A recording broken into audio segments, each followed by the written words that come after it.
Welcome to Lost Relation Chronicles. Emily and I had been married for just over 3 years when everything started to fall apart. About 6 months ago, her attitude took a drastic turn, not gradually, but suddenly.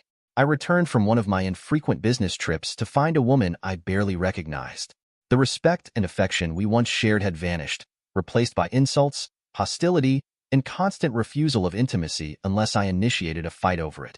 I couldn't shake the suspicion that either someone was poisoning her mind against me, or she was involved with someone else. One spring Friday evening, I arrived home from another out-of-state trip. As I stepped inside, Emily descended the stairs dressed provocatively in a tight black cocktail dress that left no room for underwear lines, paired with towering red heels and heavy makeup, more than I'd ever seen her wear. She was stunning, but her demeanor was icy. "Well, look who's back," she sneered. "You cheating piece of garbage. Good thing you're here. Now I don't have to wait for Nathan to pick me up. Don't bother staying up. I won't be coming back tonight." I stood there, stunned. "What are you talking about? I've never cheated on you. And who the hell is Nathan?" She refused to answer, only glaring at me. Anger flared in me. "Listen carefully, Emily. If you walk out that door tonight without me, don't bother coming back tomorrow. Once you leave, this house is no longer yours." Still livid, I pressed her further. "Since you're so sure I've cheated, how about telling me who fed you that lie? And where are the so-called proof and witnesses?" Emily grabbed her purse and pulled out some photos, shoving them at me. "Nathan showed me these. He says this is you with some woman named Olivia." "Explain that." I glanced at the pictures, instantly spotting the forgery. A laugh nearly escaped me, but I was too angry to find humor in it. "Seriously, Emily? Look at these pictures. That's not me. It's my head pasted onto someone else's body. That guy's shorter, has a tattoo, and isn't even wearing my hairstyle. Are you blind? Who gave you these? Nathan?" Her expression faltered briefly, but she quickly doubled down. "Nathan told me everything. He says you've been with Olivia, and these pictures prove it." Before I could reply, the doorbell rang. I stepped past Emily to answer it and found myself face-to-face with a nervous-looking man in a sport coat. He was about 5 feet 9 inches, noticeably shorter than my 6 feet 3 inches frame, and his left hand fidgeted near his pocket.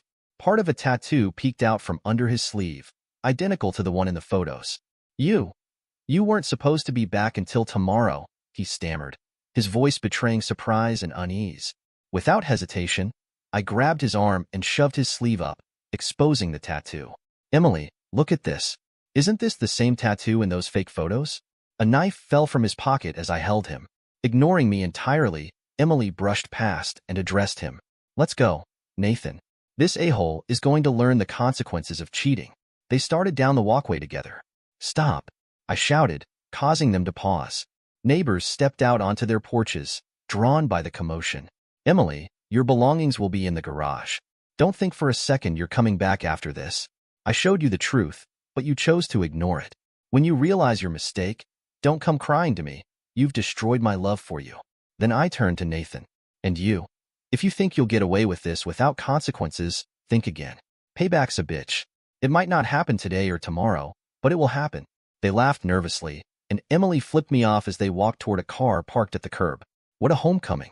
My name is Liam Lawson, and at the time of this fiasco, I was 34 years old. I work as a systems troubleshooter and senior installer for a small but significant security software company. Thanks to stock options and reinvesting bonuses, I also own nearly 15% of the company, the largest individual stake aside from the founder himself. Emily, however, knew none of this. She was unaware of the true extent of my financial position, as I kept those details between myself, my lawyer, and the IRS. I met Emily when I was 26, fresh off a broken engagement after my ex-fiancé cheated on me. I thought I'd found someone different, someone I could trust. But standing there that night, watching her walk away with Nathan, I realized I'd been wrong.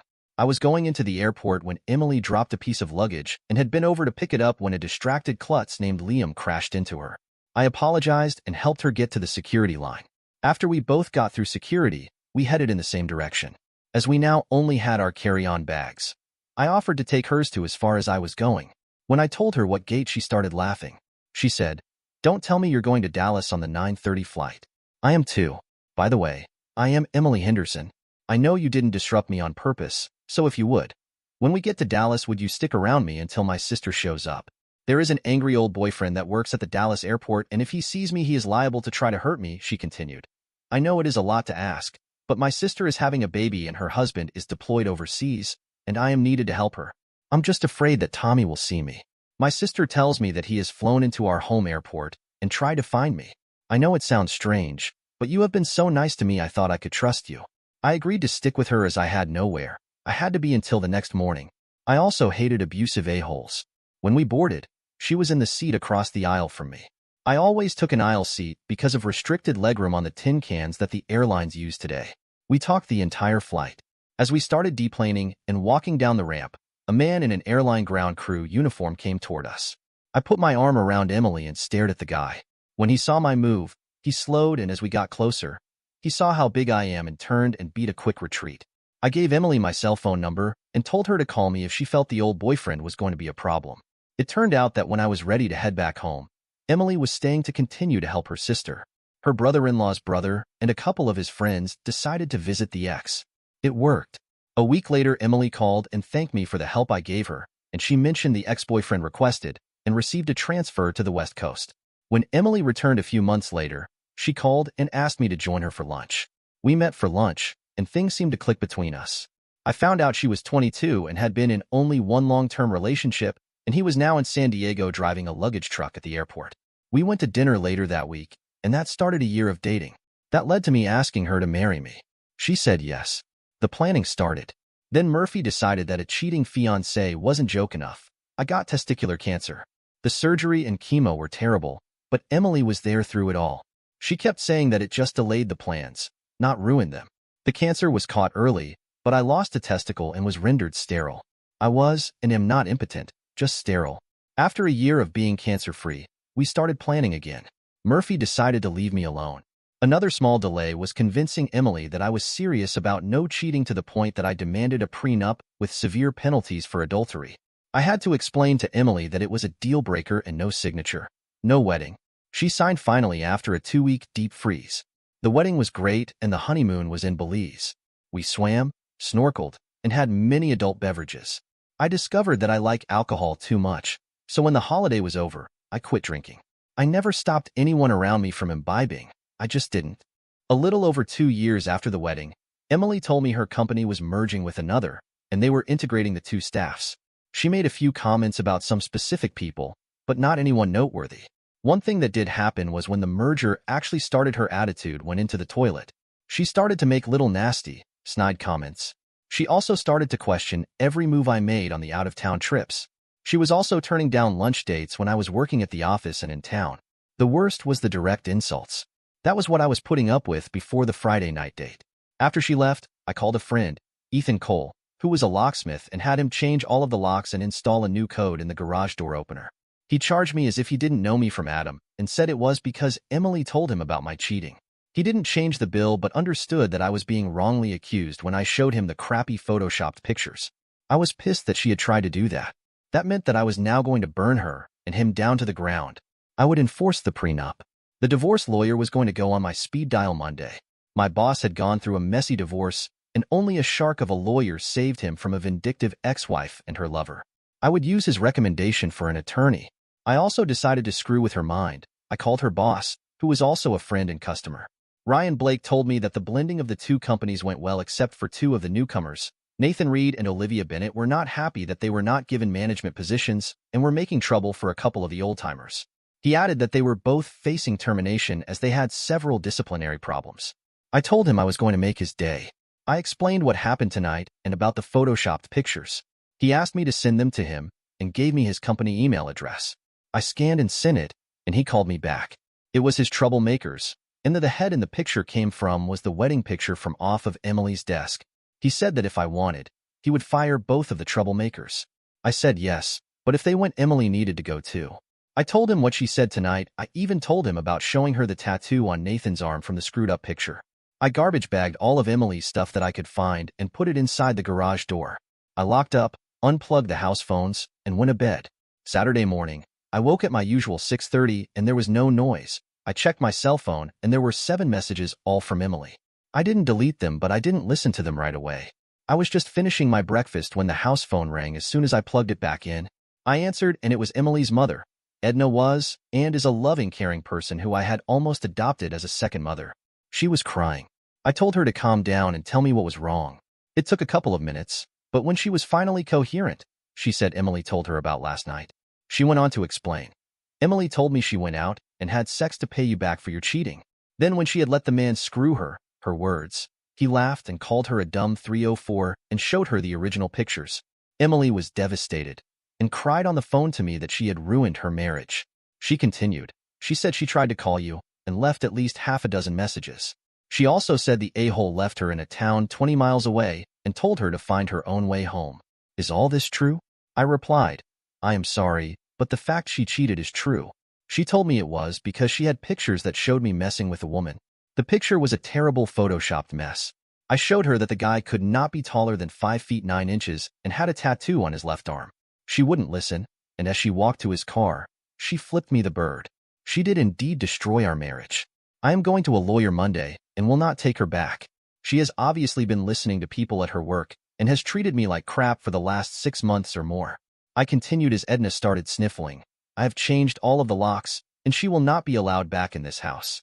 I will also enforce the prenup, which means she will have no claim on the house, alimony, my pensions, or IRAs. I'm sorry if this hurts you and David, but this is the second time I've had a woman cheat on me, and I told Emily I would not allow that to go unpunished. I have never cheated on her. When you talk to her again, tell her that her stuff is in the garage, but she will need to come when I am here as I have changed the codes. She also will not be able to get in the house. I have changed the locks. I was winding down but got one last shot across her bow. Emily has also been telling people that I cheated on her. It almost cost me one good friend, and if it affects any more of my friendships or my work, my revenge is not nearly done. Edna said she will let Emily know what was going on and ended the call. I decided to listen to Emily's messages. They were all filled with crying I'm sorries and begging me to forgive her. The last one was a surprise. Nathan told me after he screwed me that I could find my own way home, and then he added, if you have a home. I don't even know how I would get back. I don't even know where I am. That last call came in about 4:30 in the morning. I felt I couldn't leave her out there somewhere. I called her back. She answered and started crying. Emily, stop crying. You need to give me any information you have. You screwed up our marriage beyond fixing, but I will come and get you and take you to your mother's. She gave me the motel name and the cross streets, and I was able to Google the city and directions. I found her outside what looked like a rent-a-room by the hour dive in a bad part of town. She started to say something, but I held up my hand to stop her. I am here because you were once my reason for living. You destroyed that over the last 6 months or so, and bombed out what was left with your actions and words last night. I want you to get in, buckle up, shut up, and leave when I take you to your mother's. Do you understand? Don't say anything, just nod if you do. If you say you're sorry one time, I will pull over and put you out of the car. I am furious with you, and it is not just that you broke your vows. You have treated me like I was dog crap on your shoe for more than 6 months. We are done. It's too late to be sorry.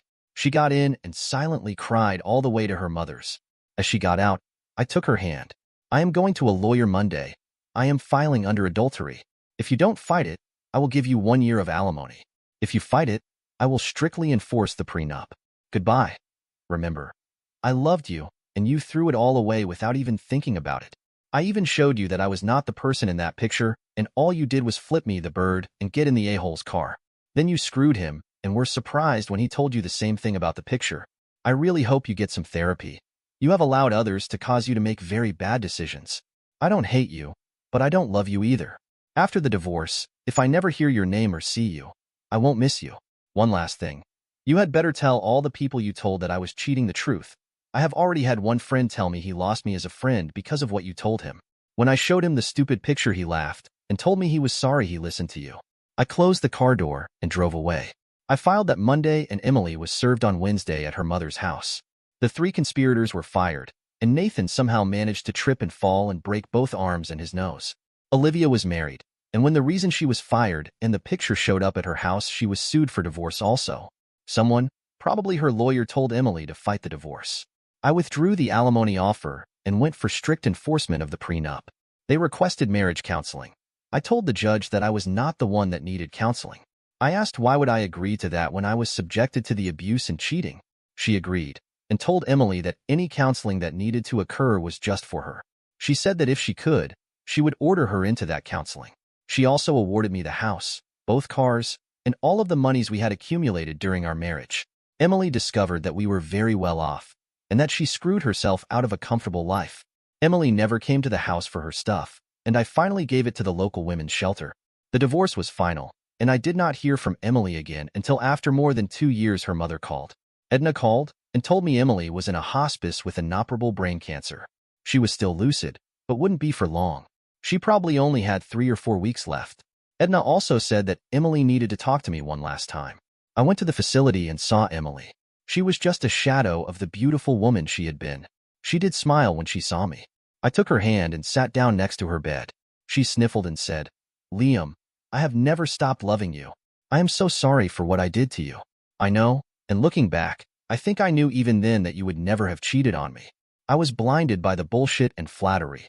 I know it doesn't change anything, but I will die regretting every hurt I inflicted on you. Go now and find a good woman and love her as you loved me before I destroyed it." With that, she closed her eyes and went to sleep. I stood, leaned over, and gave her a gentle kiss. She seemed to have a small smile on her face as I wiped the tears from my eyes and left. She died 3 weeks later, and I was given a large insurance policy payout that I didn't even know she had bought. The money went to the local women's shelter. I did not need it, and I met Emily when she was trying to escape an abuser. It just felt like the right thing to do. I have moved on. Our company was bought out, and Ryan and I, as the biggest shareholders, got very rich. I moved to Belize and am a beach bum with a couple of local widows that like to entertain me. In my condo on the wall over the couch is a picture of Emily and me from on our wedding day. Ironically, it is a blown-up version of the picture Emily always had on her desk. I found that after my anger was over that while I could not forgive her, I still loved and missed her. Every year on our anniversary I fly back and put flowers on her grave. It is getting less painful, but it still hurts. Dear listeners, please share your thoughts in the comments section below and don't forget to like, share, and subscribe.